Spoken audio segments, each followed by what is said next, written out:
네, 일본과 인도네시아의 화산 폭발, 또 이 칠레 지진까지 환태평양 조산대, 이른바 불의 고리에서 지진과 화산 활동이 잦아지고 있습니다.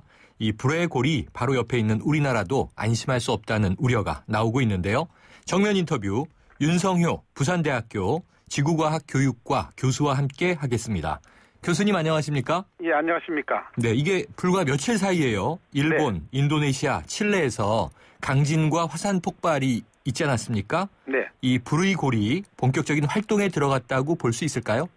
본격적인 활동에 들어갔다기보다는 환태평양 조산대에는 지진과 화산 활동이 자주 발생하는 곳인데 네. 우연하게도 일본, 인도네시아 화산 분화 사건과 칠레의 강진이 비슷한 시기에 발생해서 우리가 본격적인 활동에 들어간 것처럼 이렇게 느끼게 되는 것입니다. 네, 이게 우연이라고 말씀 주셨는데요. 네. 그렇다고 해도요, 이 지진과 화산 폭발 서로 영향을 주진 않습니까? 연관성이 있을 것 같은데요.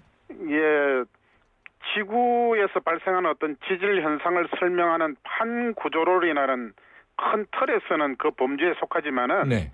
지리적으로 동남아시아, 동북아시아, 남미에 비교적 먼 거리에 떨어져 있기 때문에 서로 지진과 화산 활동이 연관성이 있다고 말하기는 어렵습니다. 네, 그렇다면요, 이게 늘 과거부터 있어 왔던 현상들이 그냥 계속 반복되는 것인지 아니면 이게 최근 들어서 더 빈도가 잦아지고 위험성이 높아지고 있는 것인지 궁금한데요. 예, 과거의 그 어떤 지질 현상이 반복된다고 보시면 되고요. 네. 과거 지질 시대 쥐라기부터 백악기를 거쳐서 신생대로 다가오면서 환태평양 지역에서는 지진과 화산 활동을 수반하는 조산운동이 계속되었습니다. 네. 그래서 결코 최근에 빈도가 더 잦아지고 위기가 커지는 것은 결코 아닙니다. 그렇군요. 자, 그렇다면 이 앞으로 불의 고리 안에서 더 큰 지진이나 대지진이 발생할 가능성 있나요? 예, 충분히 있습니다. 네. 1960년 5월 22일에 칠레에서 지금 기록된 지진으로 가장 규모가 큰 9.5의 강진이 발생하였고 네. 역사 시대에 현재 알려져 있는 리터 지진 규모 8.5 이상의 강진이 40건이 있었는데 네. 그중에 38건이 환태평양 지역의 일본, 칠레, 페루, 인도네시아, 알래스카 등지에서 기록되었습니다. 네. 그래서 환태평양 지역에서는 이런 또 큰 지진이 발생할 가능성이 충분히 있습니다. 네. 그런데요, 이 불의 고리 50년 주기설 이런 이야기가 대두되고 있어요. 예. 말씀하신 대로 지금 1960년대에 칠레에 대지진이 있었고 이번에 또 강진이 발생했기 때문인데요. 이게 예. 가능성이 있는 얘기입니까? 전혀 의미가 없는 어떤 주기설입니다. 네. 우리가 주기라고 하면은 적어도 수백 년 동안 관측이 돼가지고 그게 적어도 뭐 대여섯 개 정도 50년 주기로 어떤 텀이 나와야 되는데 네. 1960년대하고 현재하고 꼭지점을 두 가지를 가지고 하거든요. 네.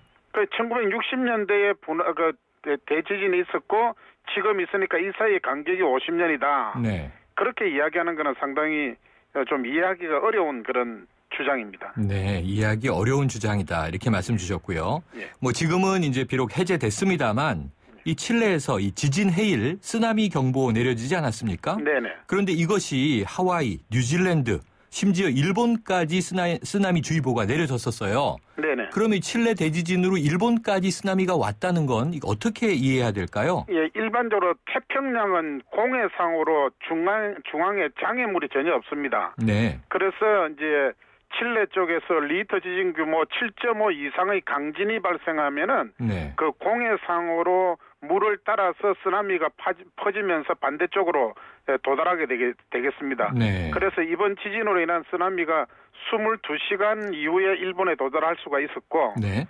과거 2011년도 동북 대지진이 발생했을 때 네. 그때 쓰나미가 7시간 이후에 하와이를 지나고 21시간 이후에 칠레 해구에 도달하였습니다. 아, 그러면은 이게 바다에 장애물이 없기 때문에 예. 거의 뭐 하루가 지나서 지구 반대쪽까지 영향을 주기는 하는군요. 예, 그렇습니다. 네. 그래서 다행히 저희 나라는 이제 일본이라는 앞에 선이 네. 있기 때문에 네. 태평양에서 오는 쓰나미를 일본이 다 막아주고 있는 셈이죠. 그렇군요. 자, 일본의 경우에요. 이 네. 계속되는 지진과 또 화산 폭발이 이게 대지진의 전조 아니냐 이런 우려도 있고요. 네. 관동 대지진과 같은 큰 지진이 올 것이다 이런 보도도 종종 나오는데요. 네. 이 교수님께서는 어떻게 보십니까? 예, 일본은 환태평양 지진대 화산대에 속하고 네.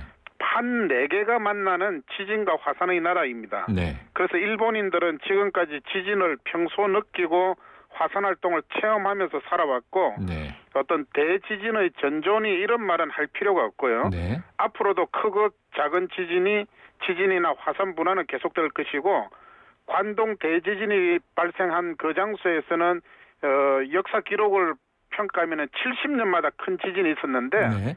관동 대지진이 발생하고 나서 지금 큰 지진이 발생을 아직 하지 않았습니다. 네. 그래서 이제 조만간에 큰 지진이 발생할 가능성이 있다 이렇게 평가할 수 있습니다. 네. 그러니까 이게 크고 작은 지진이 일상적으로 있겠지만 이게 주기적으로 지진이 올 것이다라고 단정 짓는 것은 좀 과학적이진 않다. 이렇게 봐도 되겠습니까? 네, 그렇습니다. 네. 지금 윤 교수님께서는요. 이 백두산 화산 전문가이시기도 한데요. 네. 자, 우리나라의 경우 궁금한데요. 우리나라는 이 백두산 화산 폭발 가능성 종종 이야기되지 않습니까? 예. 어떻게 보세요?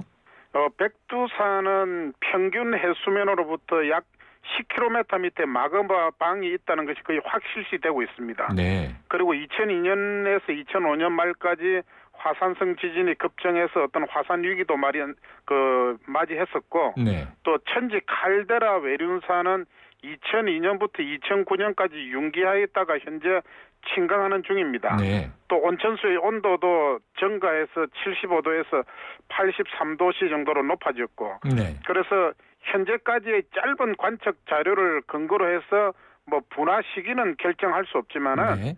밑에 여론도 가지고 있고 현재 지각이 불안정한 상태를 나타내고 있기 때문에 네. 가까운 장래에 잠재적으로 분화될 가능성은 충분히 있다고 판단할 수 있습니다. 가능성은 충분하게 있다. 예. 자, 우리나라의 또 이 화산 분화구가요. 예. 이 제주도 한라산하고 울릉도에도 있지 않나요? 네, 그렇습니다. 거기는 좀 안전한가요?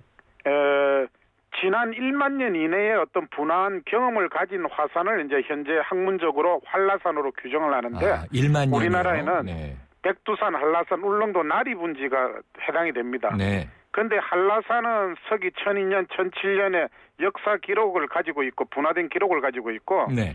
울릉도 나리분지는 9000년 전에서 6000년 전에 만들어졌고 그 안에 이제 나리분지 안에 봉우리 알봉이 있는데 네. 그건 5000년 전에 만들어졌습니다. 네. 그래서 한라산의 조건은 갖추고 있는데 네. 현재까지 제주도의 지하에 마그마가 있는지 울릉도의 지하에 마그마가 있는지 그런 연구가 현재까지도 연구되어 있지 않기 때문에 네. 그 분화 가능성은 말씀드릴 수가 없습니다. 그렇군요. 자, 이 우리나라가 브루이고리 옆으로 벗어나 있긴 하지만 예. 규모 6 이상의 지진이 충분히 발생할 가능성이 있다. 학계에서 이런 보고가 있다고 하는데요. 어떻습니까? 예, 지구 표면에서 지진은 어디서든지 발생할 가능성이 있습니다. 네. 다만 발생 빈도로 볼 때 지진이 자주 발생하는 지역을 지진대라고 부르는데 네. 우리나라는 그 지진대에서 벗어나 있습니다. 네. 그래서 특히 이제 우리나라는 지진이 아주 자주 발생하는 일본하고 중국 사이에서 비교적 지진 발생 빈도가 낮은 위치에 자리하고 네. 있는데 지금까지 리히터 지진 규모 6 이상의 지진이 발생한 경험은 가지고 있지 않습니다. 네. 그렇지만 앞으로 발생할 가능성이 없다고 결코 단정지어서 말할 수는 없습니다. 그렇군요. 교수님, 오늘 말씀 감사합니다. 예, 감사합니다. 지금까지 윤성효 부산대학교 지구과학 교육과 교수였습니다.